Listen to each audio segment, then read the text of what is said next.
سلام به بینندگان مهربان آزادی. امیدوارم در آغاز هفته نو خوب و تنسیتید و آماده شنیدن خبر از برنامه سرخطی رویدادها. امروز 6 یون است. صدمه مرگبار در مرکز دوشنبه اطلاع میدیم. روسیه برای پرداخت نفقه مهاجران اجازه داد. از معاون دبیر کل سازمان ملل متحد خواستند مسئله بدخشان را مطرح کند. استخبارات آمریکایی میگوید پوتین گرفتاری بیماری سرطان است. قهرمان نواری معروف مسکو مترو لوبلینا ربات را دپورت میکنند. در دوشنبه در پی یک صدمه مدهش نقلیاتی 2 نفر به هلاکت رسیدند. کمیته حالتهای فوق‌العاده میگوید حادثه صبح دیروز در بالای پل پوتوفسکی به عمل آمده است. راننده 18 ساله ماشین تویوتا کامری از عهده اداره نقلیات نبرآمده به اتوبوس برمیخورد. در نتیجه راننده ماشین سبک‌رو و یک مسافر او که نیز 18 سال داشته است به هلاکت میرسند. جسد آنها را نجات بخشان بیرون برآورده به مقامات حفظی حقوق سپاریدند. اسم هلاک شدگان اعلان نشده است. هنگام برخورد 9 تن از مسافران اتوبوس شهری نیز جراحت برداشته به بیمارخانه انتقال یافتند. قرار است امروز امینه محمد معاون دبیر کل سازمان ملل متحد به دوشنبه سفر کند. دیدبان حقوق بشر از او خواسته از ضمن سفرش به تاجیکستان با مقامات مسئله ولایت مختار کوهستانی بدخشان و ناآرامی‌های اخیر در این منطقه را در میان گذارد. این سازمان با نشر یک بیانیه آخر هفته گذشته گفت سفر امینه محمد به آسیای مرکزی در زمان بسیار مهم صورت میگیرد، چون در منطقه نگرانی‌های زیادی از نقض جدی حقوق انسان وجود دارد.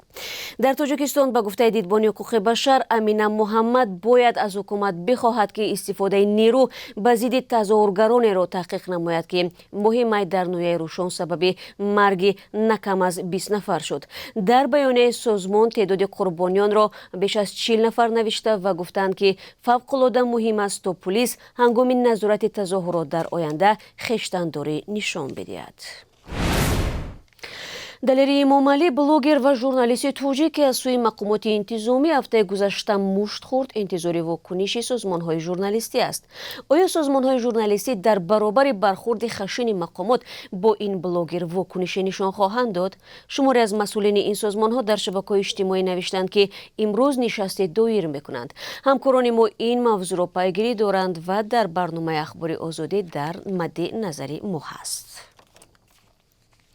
پرزیدنت روسیه ولادیمیر پوتین ماه اپریل سال روان از بیماری سرطان تبابت گرفته است. در این باره مجله نیوزویک با استناد به 3 منبع بلندپایه خود اطلاع داده است. همچنین گفته می شود که او در ماه مارت امسال از یک سوی قصد جان به سلامت برده است.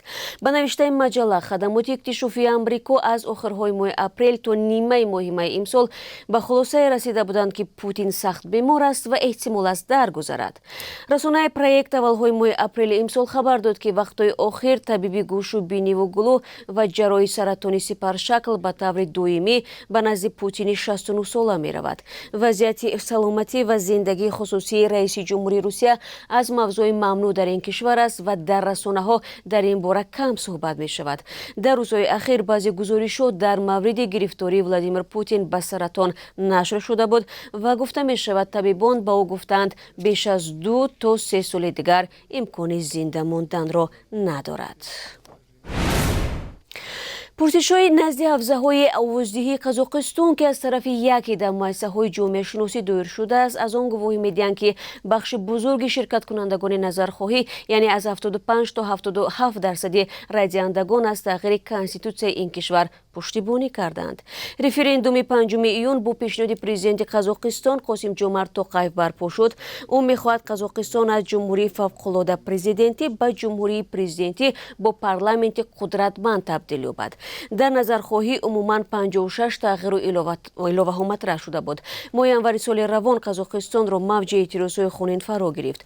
کارشناسان رفراندوم کنونی را با تلاش دور نمودن پرزیدنت سابق این کشور نورسلطان نظربایف از صحنه سیاسی مربوط می‌دانند. سال جاری روسیه به شهروندان تاجیکستان که حق گرفتن نفقه را دارند 321 میلیون روبل جدول می‌کند. در سامانه رسمی حکومت روسیه آمده است این رقم سال آینده 444 میلیون روبل و سال 2024 1 میلیارد روبل خواهد بود. خبرگزاری روسیه می‌نویسند شماره شهروندان تاجیکستان که موافق قانونگذاری روسیه در سال‌های 2022-2023 به سن و سال نفقه می‌رسند 3932 نفر و در سال 2024 2024 8241 нафарро ташкил хоҳанд дод. Сӯзишнома дар бораи пардохти нафақа моҳи сентябри соли 2021 имзо шуда, ҳадафаш тақсими одилонаи масъулияти пардохти нафақаи кор ба шаҳрвандони ду кишвар дар ҳолати кор карданашон дар қаламрави Русия ё Тоҷикистон мебошад. Бар пояи он муҳоҷирони тоҷике ки ҳангоми кор дар Русия андози иҷтимоӣ месупоранд, дар вақти бознишастагӣ аз ин кишвар нафақа гирифта метавонанд. Саймумин Мадиев, размандаи тоҷики ММА-ро бо сабаби мушкилот дар ҳуҷҷатҳояш барои вайрон кардани қоидаи будубош аз Русия ба Тоҷикистон ихроҷ мекунанд. Ба навиштаи хабаргузории ТАСС, ҳоло ӯ дар боздоштгоҳи муваққатии муҳоҷирон қарор дошта, рӯзҳои наздик ба ватан депорт мешавад. Ин варзишгари 25-солаи тоҷик ҳамроҳ бо мураббии худ Ризвон Ошурмамадов соли гузашта баъди нашри видеои Москва метро Люблино работаем машҳур шуда буд. Навори онҳоро дар шабакаи иҷтимоии TikTok беш аз 30 миллион бор тамошо карданд ва дар ҳавои он дастаҳои футболи Зенит, ЦСКА, Локомотив ва дастаи шӯҳратёри Реалу Ла Лига видеоҳои худро нашр карданд. Қарор буд Мадиев 11 июн дар мусобиқоти Правда Файтинг иштирок намояд. дӯстони азиз, ҳоло барои шумо оиди қурби асъори хориҷӣ дар Тоҷикистон иттилоъ медиҳам. имрӯз 6 июн Бонки миллии 1000 рубли русиро расо 175 сомонӣ таъин кардааст. нархи $1 11 сомониву 40 дирам ва 1 евро бошад 12 сомониву 23 дирам нишон дода мешавад. бинандагони меҳрубон, дар ҳамин сонияҳо нашри навбати сархати рӯйдодҳоро ба поён мебарам, аммо бо шумо айзон хайрхушна мекунам ва 3 соат баъд дар барномаи ахбори озодӣ мунтазиратон хоҳам буд. рӯзи хоб дошта бошед.